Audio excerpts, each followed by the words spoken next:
So welcome back, everyone, to this second session of the Advocacy Chapter Training School.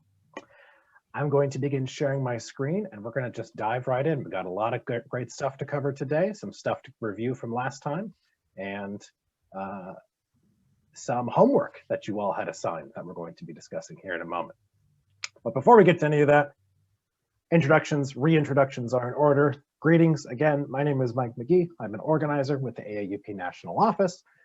That is my email address, mmcgee@aaup.org. If you ever have any questions, concerns, need any resources, any support from the National Office, feel free to treat me as a first point of contact. And if nothing else, I can put you in touch with the people who can help you if I myself cannot help you. I am joined today by my co-host, lead organizer of AAUP, Marlon Morales. Marlon, would you like to introduce yourself? Yes, good afternoon. I am zooming in from Northern Virginia, just outside of Washington, D.C. I've been with the organization for about a year, a long-time organizer now in a lead organizer capacity with AAUP, and glad to work with some of you all. Great, thank you, Marlon. I know some of you here today have probably worked with Marlon on some of the campaigns he's working on today. So reminder just to keep your microphones muted. And today we're going to be talking about building your organizing structure at your chapter, right? We're talking about what that means and how to do it, because so many chapters, like we talked about last time around, get stuck in this mode where there's a small number of faculty, usually the elected leadership, who does everything. And when they might really want to organize, but they don't feel like they can for whatever reason, right? So we're going to talk today about some of those challenges, and we're also going to talk about ways to overcome them and how to start being really proactive about building your organizing capacity. So today's agenda is as follows. We're going to start by going over your homework assignments and reviewing some of the concepts and key takeaways from last time, because I know 4 weeks in this spring semester is a long time, so I don't feel bad. You maybe have forgotten a thing or two from last time. And then we're going to dive into the meat of today's training, which is going to emphasize identifying what I'm going to call leaders and activists, okay? And these words have particular meanings in the kind of lingo of organizing. Okay, we're going to talk about what those meanings are.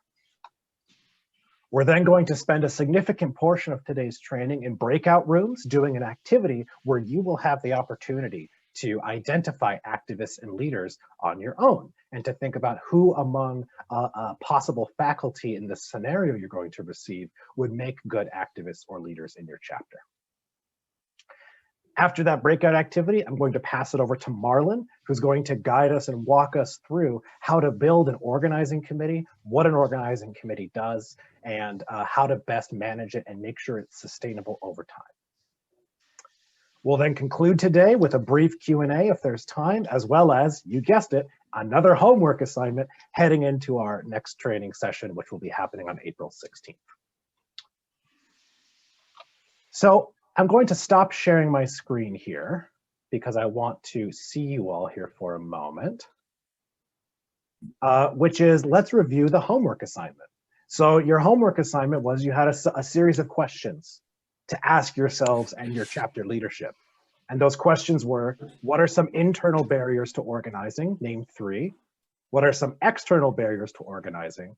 And the last question was, how do you currently recruit new members? So why don't you all take a moment and type in the chat, what were 3 internal barriers to organizing that you identified? You know, I think you said 2 barriers. Okay, did I say 2? All right, my apologies. However many you identified, let's go with that.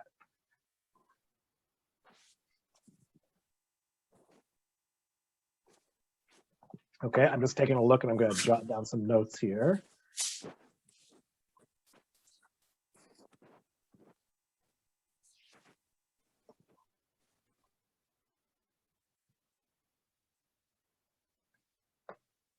Okay, I see apathetic, fear, reprisal, usual suspects will do, time. Okay. Can I ask a technical question? Sure, yes. Looking at other people's answers, I'm like, maybe I did this wrong. I thought internal meant to like your chapter, but does it just mean internal to your to your institution? Like, should I have thought about it as, I see. I intended it to mean to your chapter. However, Okay. it could, if folks interpret it in other ways, that's a little bit on me for not being specific, but that's okay too. All right, so I'm seeing some patterns here. I'm seeing discussions of fear. I'm seeing burnout. I'm seeing fears of retaliation or apathy. I'm seeing there's a culture of just the usual suspects, right? The faculty who've been doing everything all the time are just going to continue doing everything all the time. I'm seeing, of course, concerns about time, limitations on time. So is there somebody who's willing to volunteer to discuss their internal barriers in more detail? And for sake of time, we're just going to have one report out for each of these. But is there anybody who feels like they want to say a little bit more about what they wrote? Yeah, I see Maureen McKenzie, Rupel, please. So my group is in here too there, and they can chime in. We had one meeting with the executive board of the advocacy chapter, and then we, Mark, who's our president, opened it up to the group. And there was a lot of different chatter coming out of individuals, and that we kind of little content analysis pulled it together to fear is present, compliance is present, and literally like, they're just apathetic about the whole thing. Mhm. And so that was our piece that we pulled together. And obviously, especially Damien and I, we have some anxiety about that and that's why we're happy we're here. We just had this meeting and Mark did a great job in leading it because he's a good leader. But it was, and there was only, I think, 37 people that came to the meeting. So it was a little bit like high energy on the little group. And then it was like sad because we didn't feel like we had this overwhelming. Well, we got 2 people in response, 2 positive people, and we had put together about 25 before that. So, we're coming along, but it's very gradual. And also the first response that I got was that doesn't unionizing lead to an adversarial relationship between faculty and administration? And that is what our faculty seem to fear most. Right. That they're adversarial. That is a very common concern. Especially if you're in the middle of a union drive, which not all of you are, and some of you don't have access to that process. But even also, some feared that what we were going to talk about would get back to admin. And for my sake, I understand that. Yeah, right. That's why actually we opened up the meeting. Like I had held up my union contract for my prior college and said, "This is the most peaceful relationship I've ever had with administration." Right. And I just want you to know that when you have this clarity of role, the world is very nice and peaceful. So I try. Yeah, and that follows what Mark said as well. Yeah, I thought in a very good way that if you do have the clarity of the relationship, the union and all that, then the fear goes away, and the adversarial relationship that results from that fear goes away, and it becomes much better for everyone. It becomes easier for admin too. Yeah. Right. So. Right. Okay, good. So this, you've put your finger on, I think, a very, very common concern that I see just about everybody who posted in chat identified, and I apologize. I don't know if the president's motorcade is going by or what, but there's a lot of alarms behind me, which is fear, right? Fear of retaliation specifically. And this is, of course, only exacerbated by if your position is not stable or tenured, right? Especially if you're adjunct or if you have members or possible members who are adjuncts. This is a really big concern, right? So I'm just going to leave it there for now to say, yes, that's a concern, because what we're going to talk about today, and really for the remaining sessions of this training sequence, is how to overcome that and ways to get around it. So let's do the same thing, external barriers, right? So what I meant by that was internal to your chapter among the faculty, and then external was, what are the forces that are set against you, right? So what were some external barriers you identified to organizing and to building power on campus? And again, I'm just going to keep an eye on the chat here.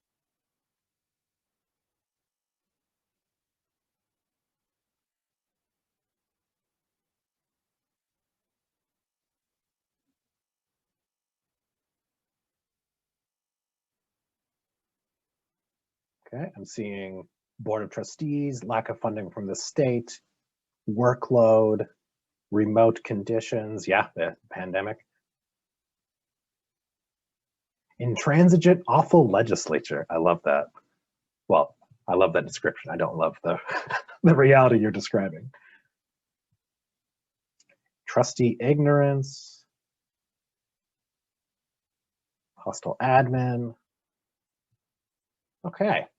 Yes, the yeshiva decision, that's a big one. Right. Trustees running the college like corporations, so the privatization of higher ed. Okay, so again, I'm seeing lots of patterns here, right? I'm seeing patterns of political structures that are set against you, whether those be policy structures that your various powers that be have made, whether you're a right to work state that prevents faculty from building power, or of course the Supreme Court's yeshiva decision makes it very difficult for faculty at private institutions to form unions. Doesn't mean you can't build power, just means you can't form a union. I'm also seeing boards of trustees, right? Governing boards being either ignorant, which sometimes they're just ignorant, right? Sometimes they just don't know anything. But just as often, ignorance is combined with malice, right, in some way, or they just don't see faculty as a particularly interesting constituency. Let's put it that way. I'm also seeing lack of state funding, state appropriations, right? Whenever faculty say we're not getting a fair shake in monetary terms, well, what does the administration say? Oh, they say, oh, they cry, we're poor, the state's not giving us enough money, we'd have to raise tuition, right? All of these common excuses. We're hearing, I see patterns here of hostile administrations, privatization, right? All of that is true, right? All of these are things that whether it's the case the administration's being honest about the real structures that are in place that are preventing them, they often do at least perceive these structures as being real, right? And a lot of this stuff are really daunting challenges and hurdles. How do we how do we challenge the Supreme Court's yeshiva decision, right? That's not something that your chapter, probably, unless you're like, some kind of superheroes, are really going to be able to challenge on your own, okay? But just like the internal barriers, right? These are things that we as an organization, as a chapter, working to build our power on campus can influence. Now, we can't influence everything, right? And we can't take all of this on at once, right? We can't fight the board of trustees and the state legislature and the president and the governor, right? And the Supreme Court. We can't do it all at once. However, what we can do is over time make incremental changes to change campus policies, state policies, other of these barriers that do actively prevent faculty from building power, right? Now, finally, I just want to open this up to anyone who wants to volunteer, is to discuss, how does your chapter currently recruit new members? And by this, I mean, if a new faculty member is hired on your campus, how do they become a member? Does anybody want to? I see Monica Black. And also, just for our purposes here, when you are called on, can you say your chapter too? Because that I think that'd be helpful for folks to hear. My name is Monica Black, and I'm at the University of Tennessee Knoxville chapter of AAUP. And now I forgot the question. Wait, sorry. Oh, sorry. How does a faculty member become a member of AAUP at your campus? How do you? Yes, I'm sorry. I'm very sorry about that. So one thing that we do is every year at the inaugural meeting of the Faculty Senate, we ask for time to speak. Mm-hmm. We do that. If we have an event like Hank Reichman came to talk this week, God, I can't even keep things straight. This week, Hank Reichman came to talk, and we had people invite new faculty members, and some came, and then I follow up with them, but it's very piecemeal. Mm-hmm. Okay. I see Damian Hay. I see the hand in the participants chat. Hi, yeah, Damian Hay from Malloy College on Long Island, New York, Rockville Center. We do whatever we can, whenever we can. We don't have a Senate, and it's a lot more difficult now that we do everything by Zoom, right? It's difficult to judge the room and such, but during faculty meetings, we'll either try to be on the agenda, and we'll put in the program of the AAUP, and we'll say, this is open for you guys, and if you want to come and talk with us, we have all the executive board up there, and we try to express interest that way. Also, whenever any issue comes up with regard to AAUP, then we try to have another sort of round of information and stuff. Mark, do we do other things besides that I'm missing out? Do we send letters out to the faculty, or what do we do? Well, no, sometimes, well, I mean, I will say things about email blasts when there's something to update, in particular if I post something on the website, which I haven't had an opportunity to do much of this year. But usually I'll say something to the effect of here, and I might even include it. Yeah. I mean, we don't, you know, back in the good old days, I would just kind of walk around campus because I like walking around campus. You know, I like to get out of the office and see the sunshine and everything. And I have friends in different parts of the college, so I'd go and drop by them, and you know, we'd talk about various stuff. And while, you know, if it came up, then we'd talk about you know, being part of AAUP and such, and just kind of by word of mouth, by natural association, we get the word out. I mean, we don't really have a sustained campaign for getting people involved, I don't think, unless we do. Okay, great. But I don't recall what it would be. Nothing organized. Well, now we are. Now we're doing a little bit more on it. We did our last week's homework for getting people together, and or the week before, whatever. I don't know. We've done our homework, and the numbers are growing very slowly, but they're growing. Great. Okay, and then Deborah Carter, I see your hand is up. Yeah, greetings. Yeah, so we are a relatively new chapter. I'm Deborah Carter. I work at Claremont Graduate University, but our chapter is the consortium, which includes Pomona, Harvey Mudd, Pitzer, Claremont McKenna College, and KGI. And so because we're a consortium, the chapter is a little different because we're trying to essentially link 7 colleges, faculty's interests as our own totally. And so we're new. It's been hard to build membership in the pandemic. I've been emailing my colleagues at my university and slowly trying to build that way. But yes, we need to do more aggressive membership recruiting. Yeah, great. Thank you all for those responses. And I was keeping an eye on the chat too. And what I'm seeing is events, right? Hosting some kind of faculty event, getting up in front of the Senate to give visibility to your chapter, email blasts, right? Also, just, you know, as Damien was saying, word of mouth, right? Random bumping into a faculty, right? Those can all be moments for recruiting new members. Now, what I'm not hearing from anyone, I don't think, or maybe I might have missed it in the chat window, is any kind of discussion of a methodical, strategic, sustained, and ongoing attempt to recruit members person to person, or what we call one-on-ones, okay? Now today, we're not going to dive into the details of a one-on-one conversation, okay? But I wanna highlight it as an important concept that'll be coming in next session. But what I'm not hearing is anybody talking about that. And that's something that we're gonna help you start doing, because that is a way to get out of a lot of these internal and external barriers. You know, you can't control all of the barriers, right? But it's a way to move beyond them. So thank you all for doing the homework. I appreciate it. These are all great answers. I'm sorry that not everybody had a chance to, you know, say all the great discussions that they had, but this will inform us going forward. So I'm going to go back and share my screen. Okay.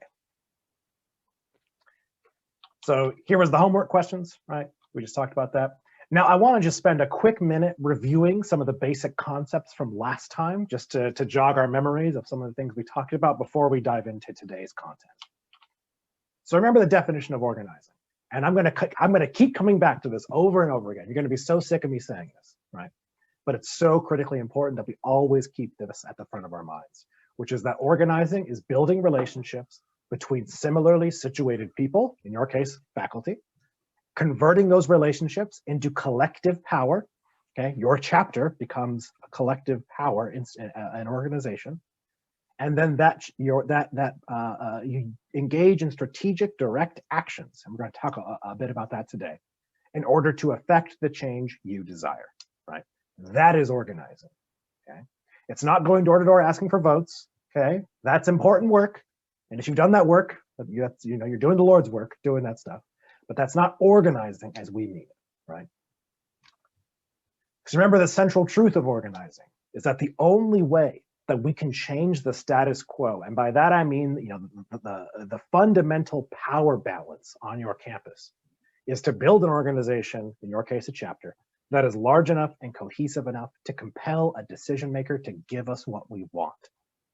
And that means we got a center building power, okay?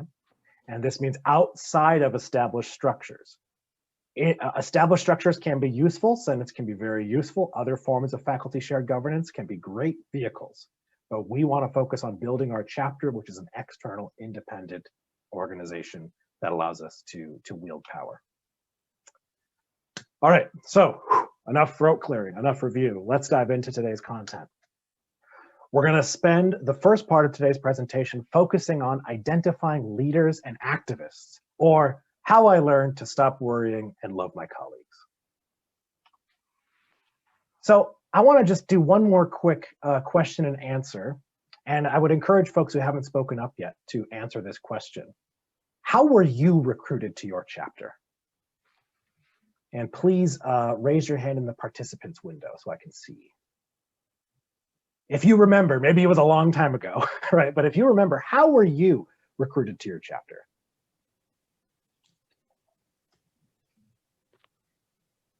Okay, I see PG Gould.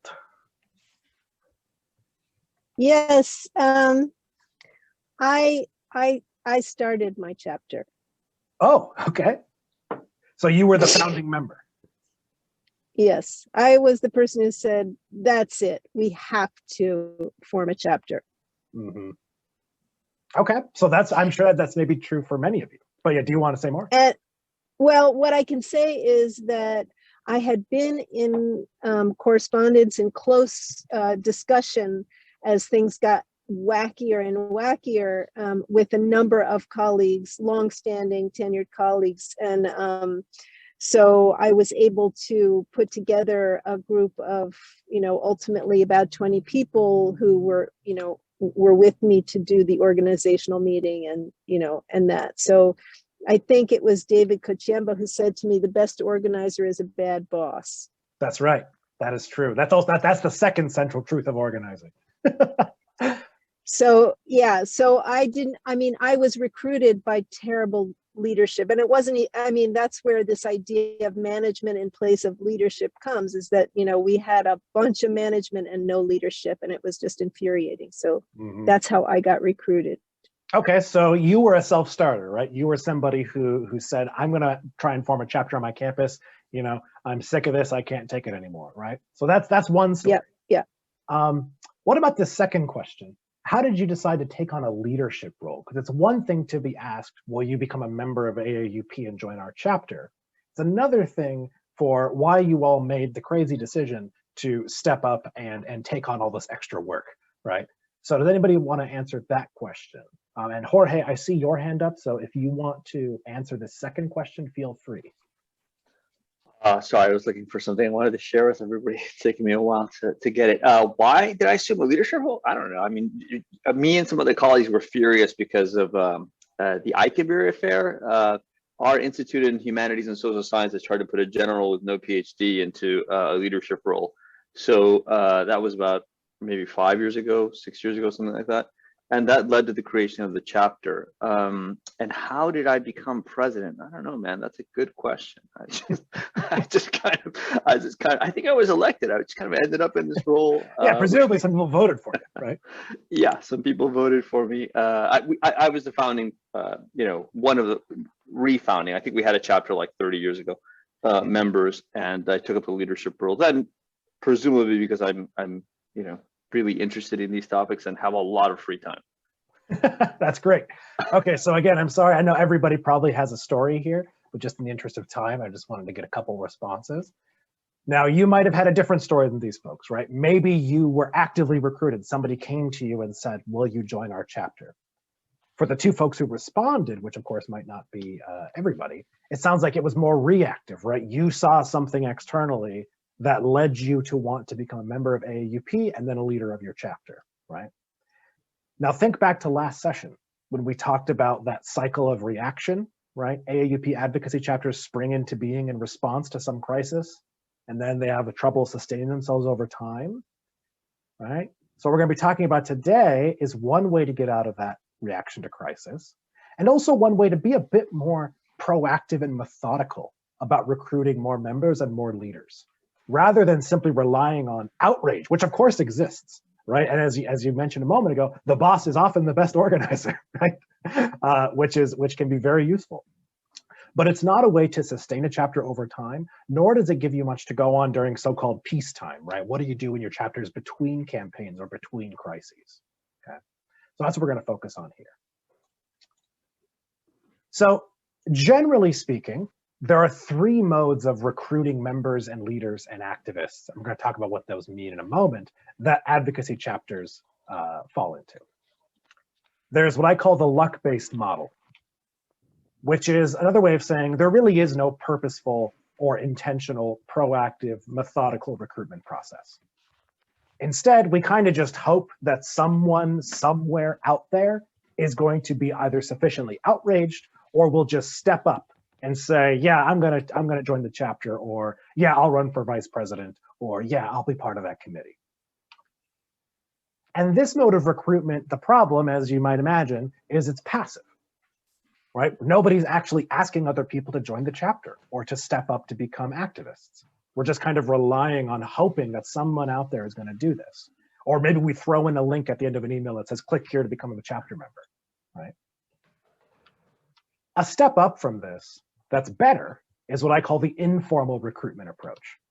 And this is where we do actively reach out to other faculty, but they're contained to our own orbits. We talk to our friends, we talk to our close colleagues, you know, the person who's 2 offices down from me, somebody who I've worked with for a long time, maybe there's somebody who I'm friends with in a different department. So we rely on pre-existing networks of friends, allies, colleagues, people that we generally know are AAUP supporters because maybe we've met them in a Senate meeting or something else, or they're sympathetic at least to AAUP values. So this kind of recruitment is active. Right? We're actively going and talking to other people, but it's not really methodical or thoughtful in the way that we want to be, right? We're not actually thinking about why it is we're talking to this specific person and what we want them to do. Okay, it's kind of just like, I'm comfortable talking to my friends. They also don't like the administration, right? So I'm going to ask them to become part of the chapter. Now, finally, and surprise, surprise, this is the model I want you all to start moving towards, is what I call the strategic mode of recruitment, okay? And this is where you actually sit down with a list of faculty on your campus and you identify specific people who you think would be good to recruit to the chapter, okay? And your outreach efforts, your efforts to recruit more members or more activists are determined by the needs of your campaign at the time. Right. So for example, what do I mean by that? Well, let's say you're doing a campaign to change some aspect of your faculty handbook and your chapter leadership is composed of, you know, as often happens, humanities or social scientists, right? Not all the time, but often. Well, maybe we say this month, let's try to reach out to some chemists. So you pull down a list of chemists, of faculty in the chemistry department, and you talk to them, right? You decide we're going to strategically target different people to recruit. And so in this scenario, existing networks are helpful and useful, right? That's a great place to start. But remember, thinking back to the distinction between mobilizing and organizing, we want to always be expanding our base of support beyond the true believers, right? Beyond the people who are already our friends. And in this way, strategic recruitment is active and methodical, okay? So it's not passive, like luck-based. It's also not haphazard, like informal. Okay, it's active, strategic, methodical. So how do you actually do this? How do you determine who would be a good person to recruit?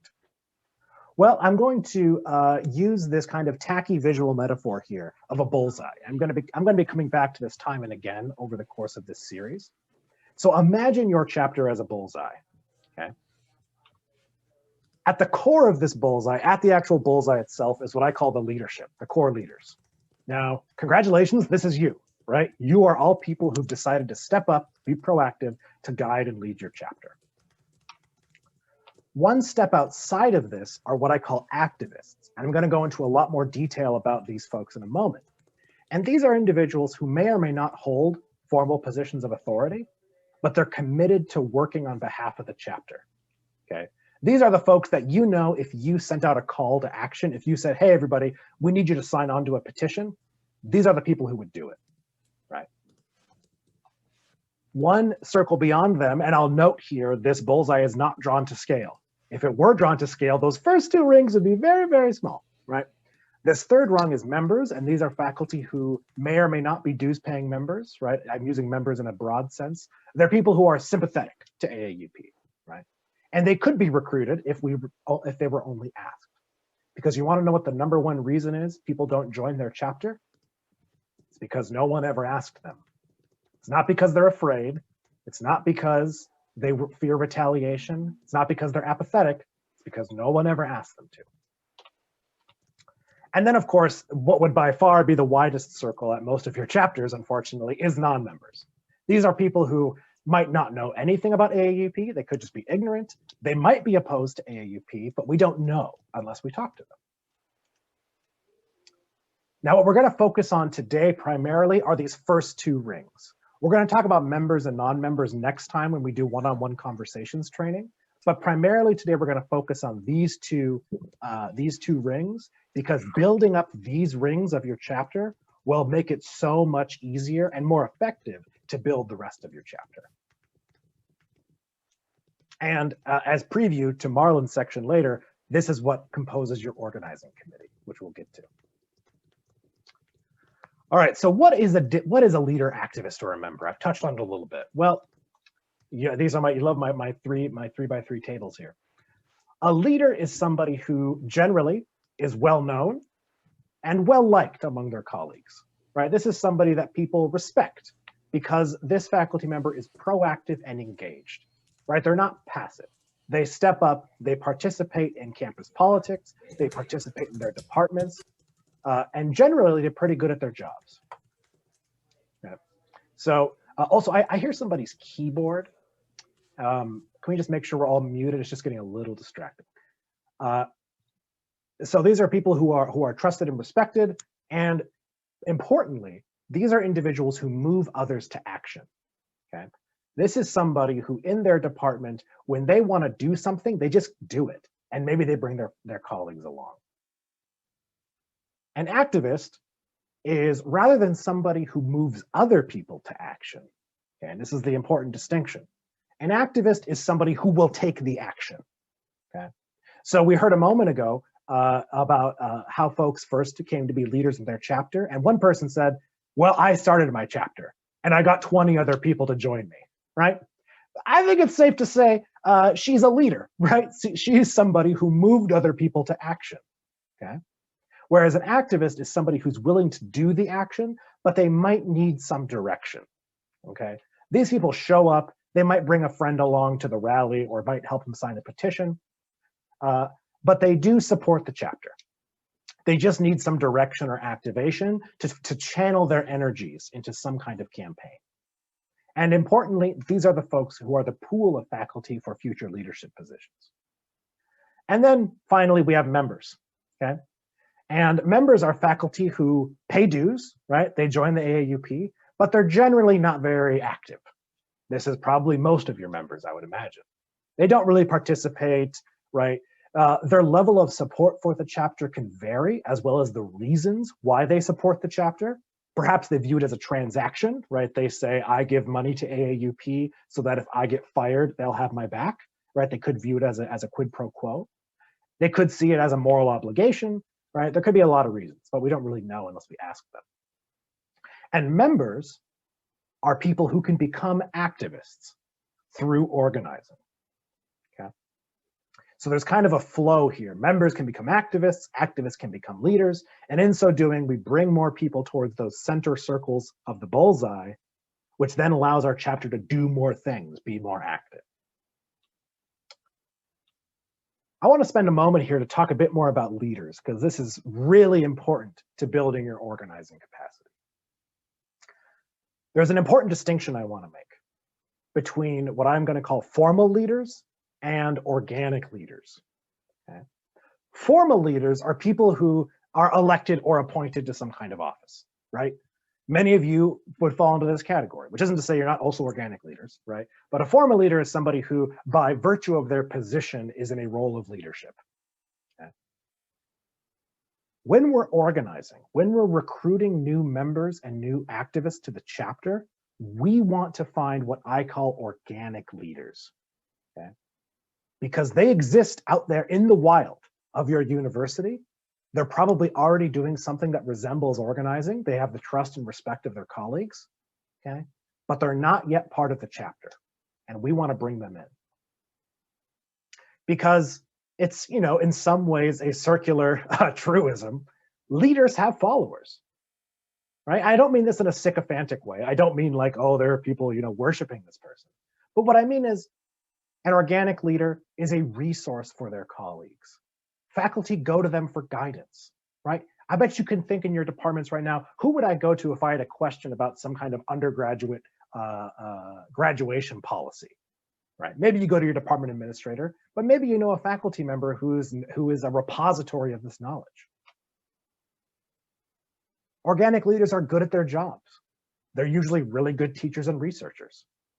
They're respected by their peers, and they're also respected by the administration, right? These are people who the administration doesn't mess with because they know if they do, well, they're gonna have some pushback, right? This person is active in departmental politics. They show up to things, right? They're not passive.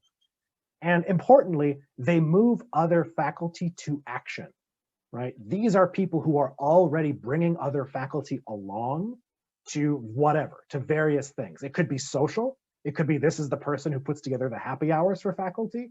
It could be academic. This is the person who puts together the brown bag research lunches.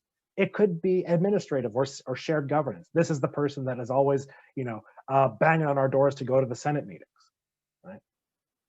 So that's an organic leader, and these people exist. And our job as organizers is to find them and to recruit them to the chapter. Okay? And the primary reason we want to do this is not just so we can get another member, but because when we bring an organic leader into the chapter, it means you're also bringing along all of their colleagues who trust and respect that person.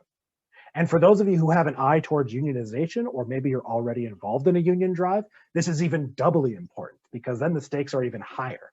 And if you can bring an organic leader into the fold who has the trust and respect of colleagues, these concerns about isn't the union going to be cause a conflict of interest, or isn't it going to lead to a contentious relationship, you're going to have a much easier time convincing faculty that's not true if someone they trust and respect is in the chapter.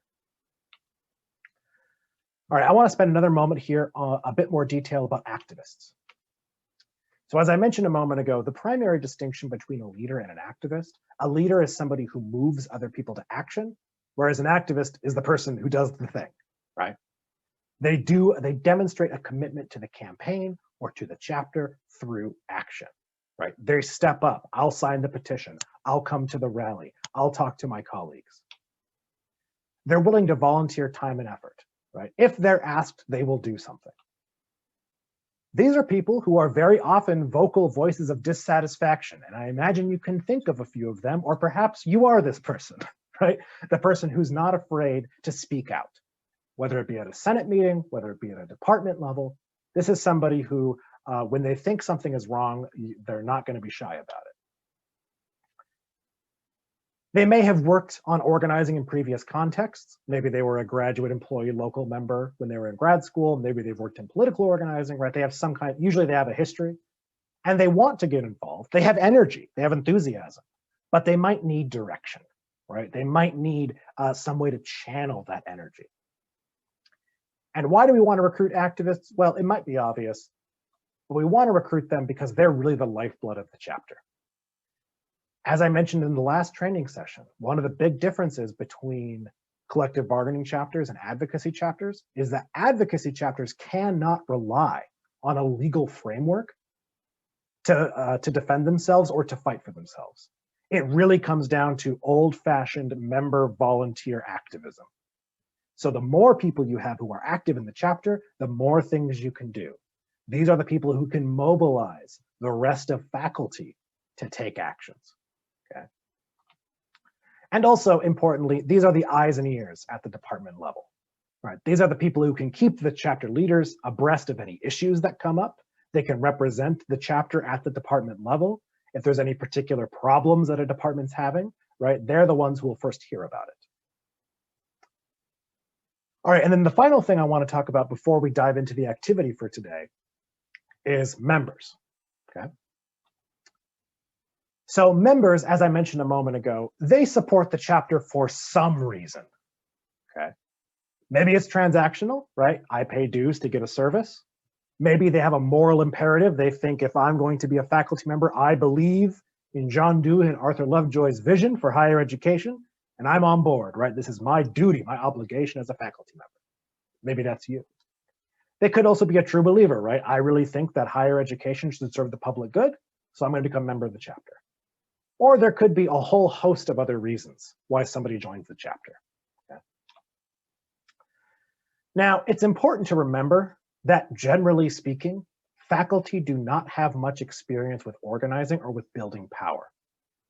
So it's one thing to recruit a new member. It's always an additional challenge and hurdle to move that person to activism, okay? Because a lot of faculty are on board with, yeah, I'll pay my dues and I like this organization, but it's another thing to say, oh, we got to come together collectively and do something, right? We've got to organize. So one of the largest challenges of moving members to activists is getting them away from this mentality of a service model, where they view the chapter as like an insurance company, right? That if I pay my dues to the chapter, they will cover my back when something goes wrong, right?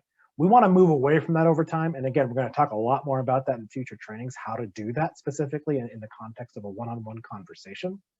But we want to get people to start thinking about the chapter as a kind of ownership, right? The chapter is the faculty. So why do we want to recruit more members? Again, this is probably obvious, but just to give you some specific reasons, if you're not convinced or you want to convince other people, is that numbers are a form of power on their own, right? There's, of course, a famous quote to this effect by a certain world leader. Because if your chapter has more members, okay, that means there's more voices at the table, more voices in the room, which means your chapter is going to have more robust discussions. You're going to be able to do more things. But it also demonstrates something else, which is representational authority. If your chapter can say, honestly, we represent a majority of faculty on this campus, holy moly, your administration is going to take notice. And they're going to have to take you very seriously, right? It's one thing for 5 faculty to write a letter to the president, waving their finger and saying, you did a bad thing. It's another thing for 51% of faculty to wave their fingers on that same letter and say, we are on guard about this. You better stop or we're going to take action. Okay? And of course, recruiting more members increases the pool of future activists and leaders. Okay? So to build your chapter's organizing capacity, we want to have a 3-pronged approach to recruitment. We want to recruit organic leaders because they're going to form the basis of the organizing committee. They're going to be the ones who are going to be guiding our campaign.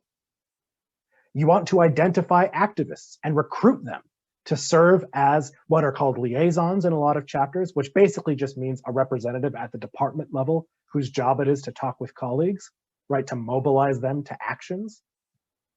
And we also want to recruit members to grow our numbers and to increase our power. So we want to think about leaders, activists, members, okay? 3 distinct categories of faculty, all of whom are essential to the success of any campaign. So I'm going to get out of the PowerPoint here. I'm going to share a different document with you all,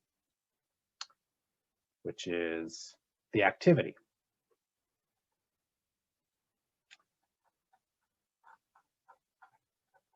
And of course, oh, there it is.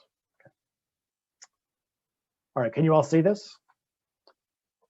I'm going to share this with you in the chat here in a moment, but I just want to go over the instructions quickly.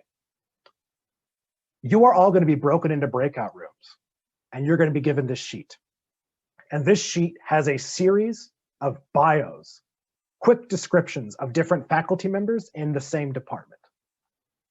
You are all going to take on the role of a member in your chapter who has volunteered to do some visits, right? Whether it be, let's just say it's Zoom calls, right? To recruit more activists to your chapter's organizing committee. And you're going to ask yourselves the following questions. based only on what's written about each person. Do they demonstrate the characteristics of an organic leader? Why or why not? Do they demonstrate the characteristics of an activist? Why or why not? Are there any red flags in the description that would make you wary? And also, what more do you want to know about this person? Okay, so I'm going to post this in the chat. And everyone, please, when you see it, quick go ahead and download it. Right. Welcome back, everyone. Good to see you all again.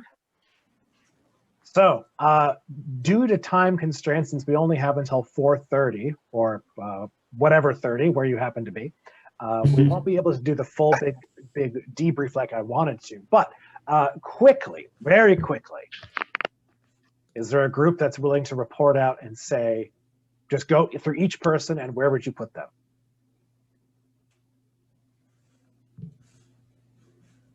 Hey, Hey, welcome back. Sorry about that. Yeah, there was. thanks. Yeah, I think the phone is not the best for breakout rooms. I'm really, really sorry about that. That's all right. No worries. Is there a group that wants to report out? And maybe from somebody who hasn't had a chance to speak up today? I think it'd be good. I'll share from group 6, I guess. Okay, sure. Yeah, please go ahead. Yeah. So I guess I'll turn my camera on since everyone else has their camera on. Let's see, group 6 mostly agreed on everyone. We all sort of said Gregory Rosenblum was not someone that we would approach because, sorry, took over my screen there. Okay, yeah, here we go. No, it's okay. Because, because the person doesn't seem like they would be receptive to kind of organizing kind of conversation. They sort of see themselves as too good for everyone, and very individualistic. Let's see. Claudia is somebody we thought would be potentially a good activist given their experience in graduate employee organizing, but is someone who's really overtaxed, and has explicitly said they don't really want to be a leader. They just want to show up to protests or make phone calls or whatever, write emails. Sorina would be a good potential organic leader, but the fact that they're planning to retire was a potential red flag in terms of what their commitment might be to involvement. I'm going through these quickly. Lamar, we identified as someone who could be a good organic leader because of his experience and role in the department as a mediator and a mentor. Let's see. Brenda is someone we had a lot of conversation about. We all agreed that Brenda could be a good activist and potentially, was causing a lot of conversation in the department, but some people said she may be a bit too much of a hothead, or may have other things, arguing with the chair over email, or may have other things going on in their life that is that they're struggling with, that's causing that. Whereas on the other hand, maybe it'd be good to have a fiery person to give some speeches or something. I don't know. And then everybody thought Cecilia could be a potentially an organic leader because of their already organizing things, but they're very precarious and could be somebody who's easily gotten rid of in the case that, there was backlash or retaliation or something like that. So that's kind of a short version of our discussion. Great, thank you. That was an excellent summary. So again, I wish everybody had the chance to report their things out, but I think this gives us some good coverage. And the upshot to this is that while there is no hard and fast right answer to these questions.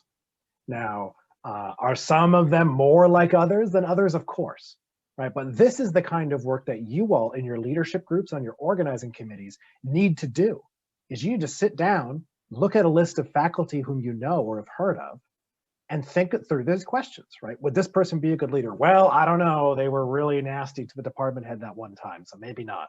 Or this person organized a happy hour, right? Maybe that's a good indication they'd be a good leader, right?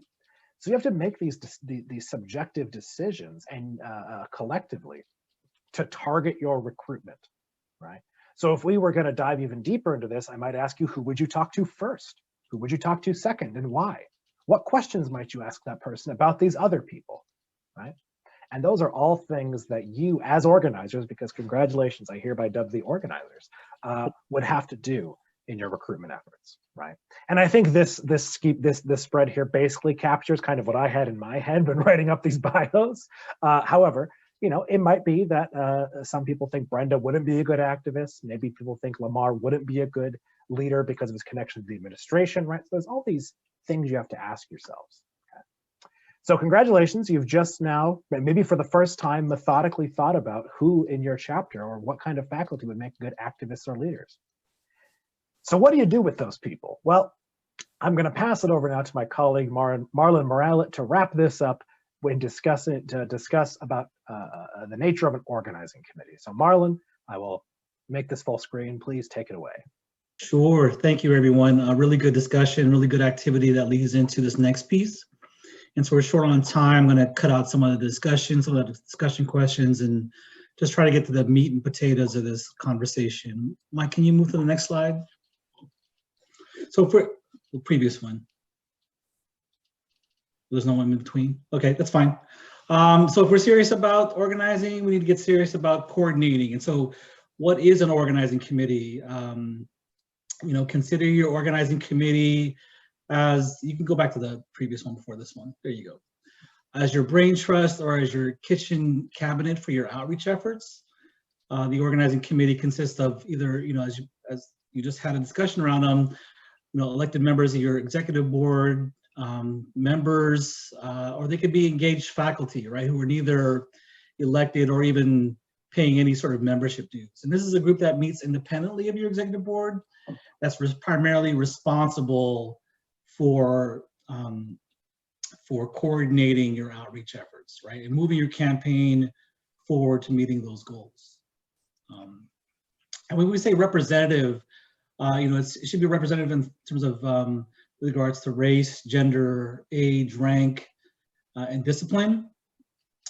Take, for example, right, that there's, you know, the dynamics may vary from discipline to discipline, right, from class load to research demands. And, you know, some of these things can really impact someone's ability to get involved as either an activist or as a leader. So it's important to make sure that your group has, you know, representative from all these departments, so that folks have a better understanding of how to establish a narrative that's effective in terms of the outreach. All right.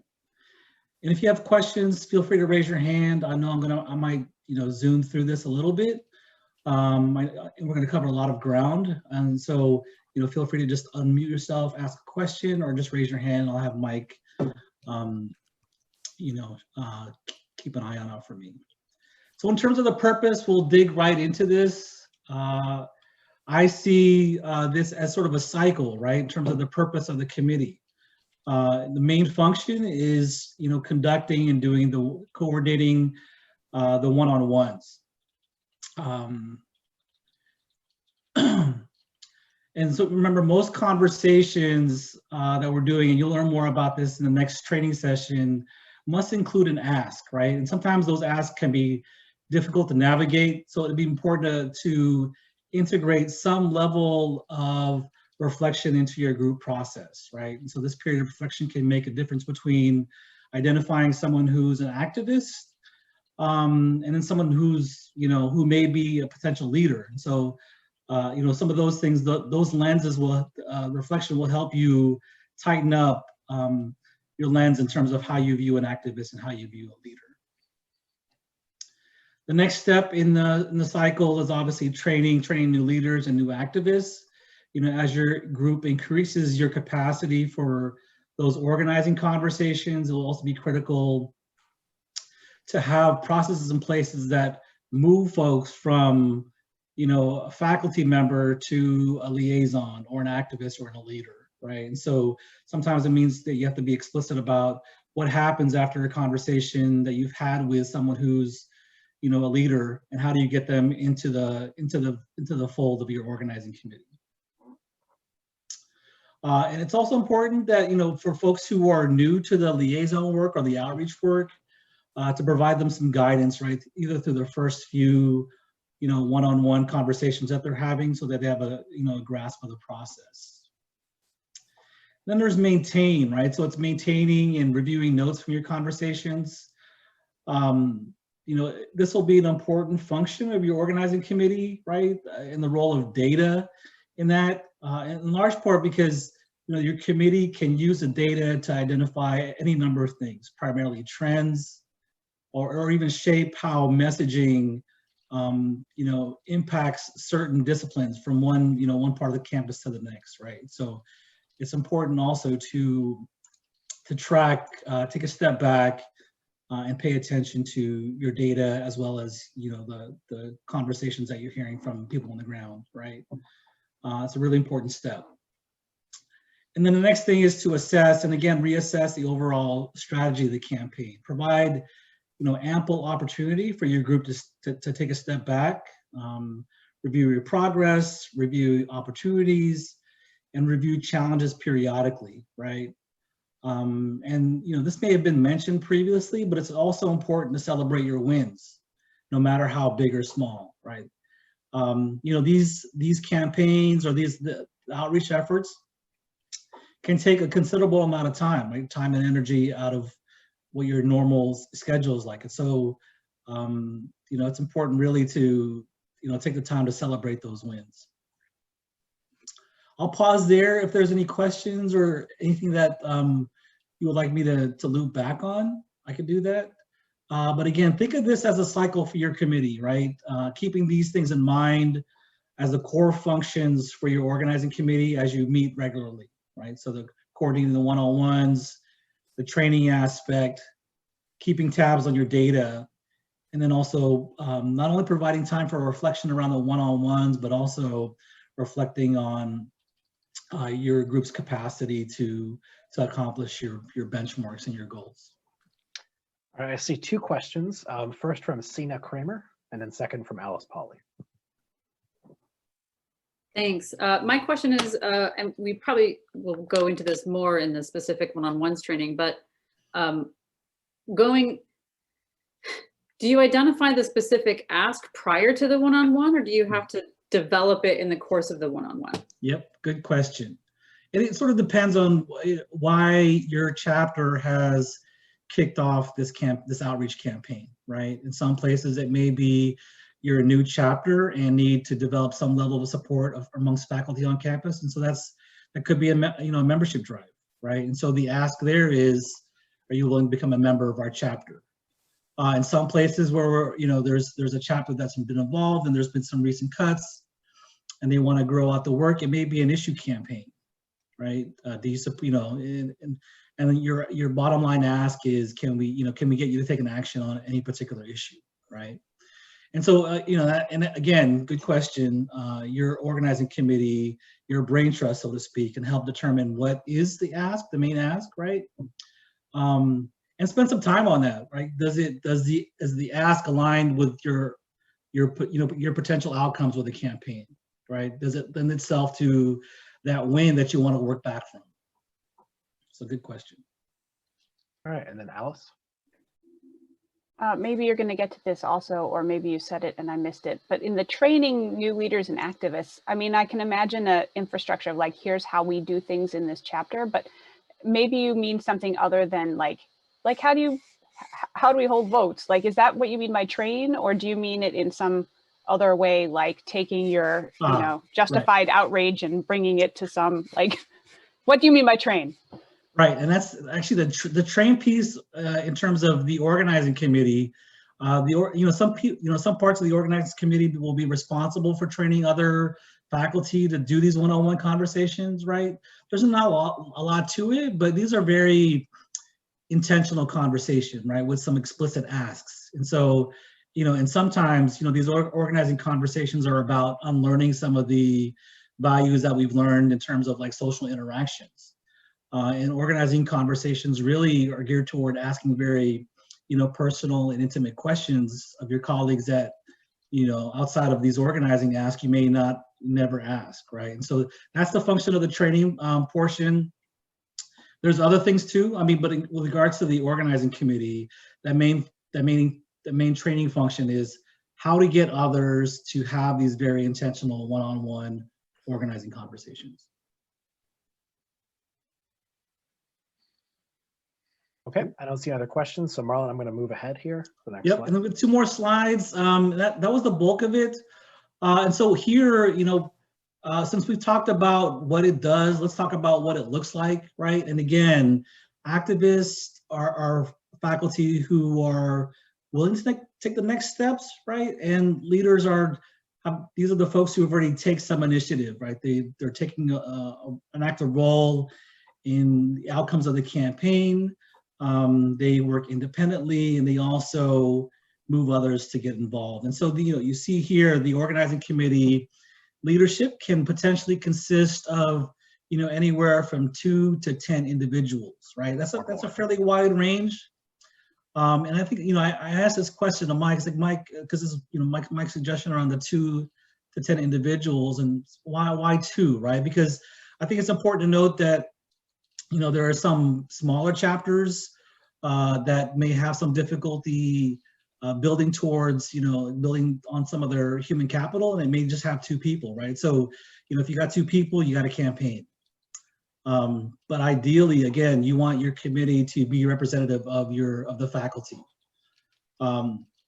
Your organizing committee, again, through the one-on-one conversations, responsible for recruiting and coordinating your liaisons, and that's a big lift, right? And so, thinking about how big of a universe that you want to reach out to, ideally you want to have a number of liaisons that are engaged regularly that can help you reach your goals, right? So if you have 100 or so faculty that you want to reach out to, if you have 10 liaisons, how long will that take you to get to that 100 goal, right? So making sure that your organizing structure is aligned with your goals, right? So again, liaisons arrange office visits with the purposes of mobilizing faculty, either to an event, either to becoming a member, recruiting them to become an organizing committee member, gathering information,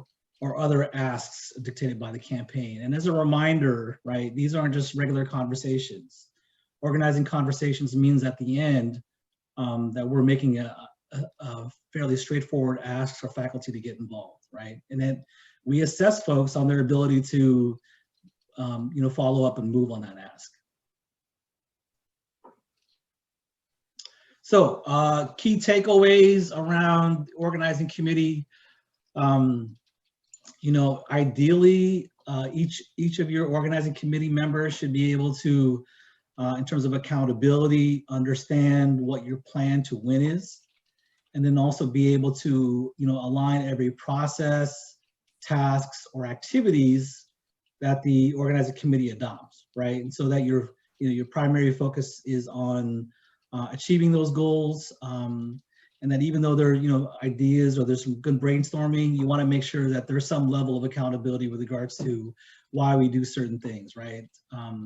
Human capital is a very tight resource when you talk about outreach efforts, so it's important to make sure that we're all aligned. And again, you've heard me say this before around reflection, but it's important to take a step back in terms of having a discussion around what works, and then what can be better in relation to the organizing conversation, as well as the overall process that your committee has adopted. Update, review, and maintain lists that inform the campaign. And remember, right, information can potentially change the situation, right? If you're hearing things from certain faculty, and it means that your narrative, may need to change a little bit based on the data that you've gathered, and that can mean the difference between, again, moving an activist from an activist to the leader. And then communications, right? I say share, I lead with share because, you know, it's also difficult for an organizing committee to develop every piece of communication out there. Take advantage of the resources that are available to you. And so sharing is probably more, you know, an easier way to really lift up and provide some perspective in terms of, you know, getting it out there. And also communications helps with developing some level of morale around your campaign, right? You know, these things take time, take a lot of time and energy. And, you know, dealing with sort of the ups and downs can be difficult. And so making sure that your group, you know, your group is aligned, and also, again, around being able to celebrate those wins.